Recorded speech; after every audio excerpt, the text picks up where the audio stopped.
Hi, I'm Jimmy. In this video, we're looking at why the Federal Reserve recently cut interest rates for the first time since 2008. And what does it mean for us investors?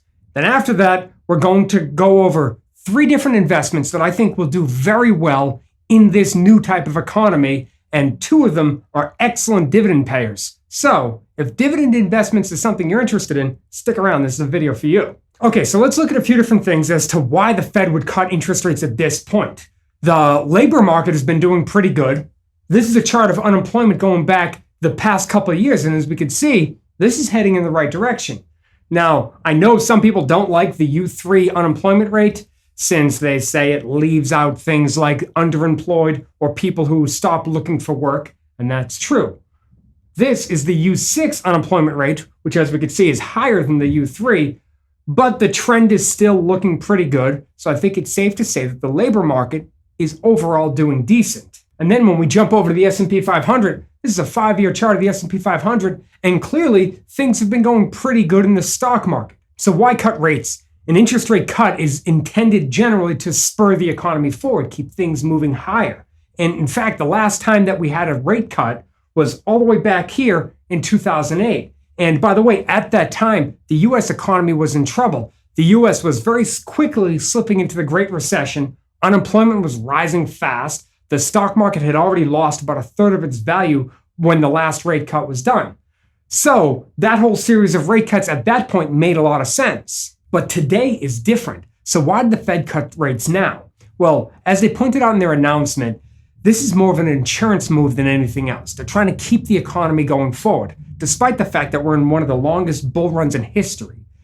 But they also pointed out the fact that with the trade tensions, with the slowing growth around the world, and muted inflation, lower interest rates make sense right now to them. Now, the Fed also let us investors know that this will not be a long, drawn-out series of interest rate cuts like they typically are, like they were back in 2008.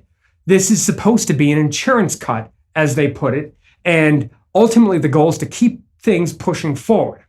So, for us, the question is, what does this interest rate cut mean for the economy? Well, some economists say it won't do anything. 25 or 50 basis points isn't enough to move things along. And I would probably agree with that, but they're not trying to turn the economy around here. And in isolation, perhaps 25 basis points isn't enough, but over the course of the year, if this turns into 50 or 75 basis points, it might be enough to nudge the economy along further, since they're not really trying to spin things around. They're just trying to keep it heading in the directions it's already been going in. So the theory here is sort of like going back to the 1990s. And as we could see in the 1990s, well, the Fed upped the rates a couple times. They lowered them a few times. They had a couple sort of bumps in the chart there. And they kept that going for a while until the end, when the stock market really started to go crazy and they tried to up the rates to level off the economy a bit. So let's assume that this is what the Fed is aiming for. And if we're curious, well, this is what the S&P 500 did during the 1990s. Now, I'm not 100% sure we're going to see this type of movement again, because at that time period, well, the internet was just becoming popular and we had the tech boom. This whole thing ends with the tech boom sort of crashing the market at the end there. I just thought it made sense to look at this chart if we were curious how the market reacted to these types of rate cuts during the 90s. So now, considering that rate cuts have just happened, are there any investments that we think will do well in this new economy? Well, one thing that's likely to happen is that the US dollar should fall. Generally speaking, higher interest rates would lead to a higher currency, and vice versa. So the fact that they're lowering rates should lead to a lower currency. And if you saw our gold versus silver ETF video, well, you may recall that when the dollar falls, gold tends to do quite well.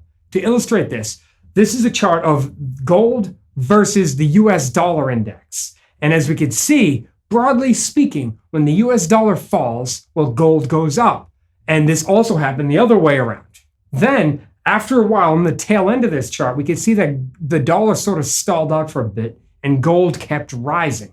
Now, I think that this has a lot to do with the fact that people were worried about the economy in general, and gold is known as a defensive play. So in theory, it makes sense to move into gold and not push the price higher. That means that if we're still worried about a collapse and we are interested in playing with something that should do well if the dollar falls, gold should work for us two-way. It's both a defensive play and it should inherently get stronger as the dollar falls. Now, just like I said in the gold versus silver ETFs video, my favorite gold ETF is BAR. Why, you ask? No, it's not because I know the guy that started the ETF. It's just because that ETF acts just like the price of gold. Why? Because what they do is they buy actual gold. That's it.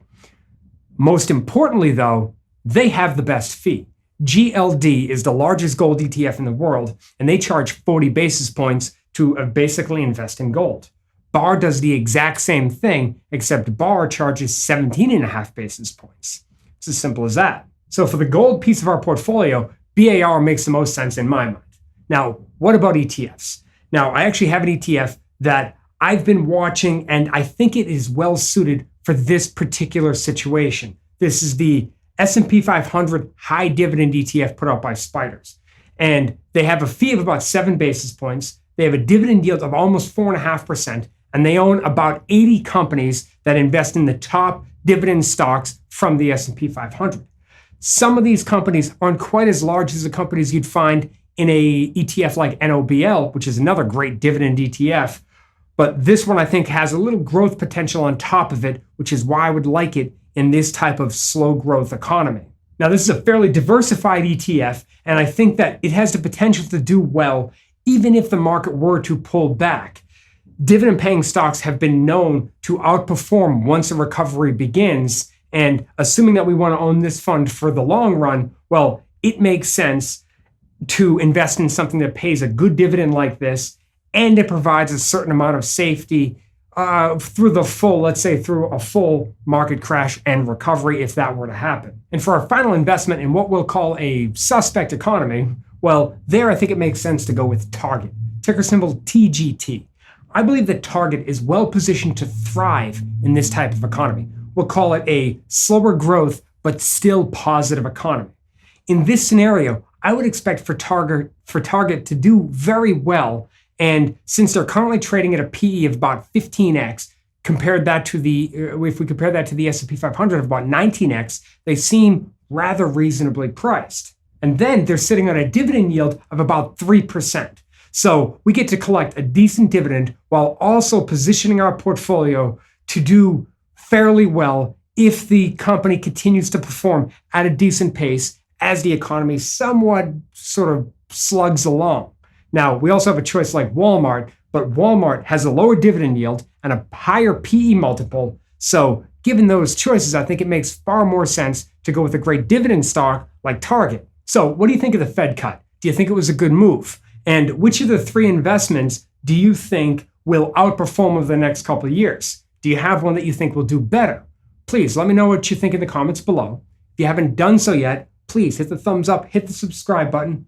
Thank you for sticking with me all the way to the end of the video, and I'll see you in the next video. Thanks.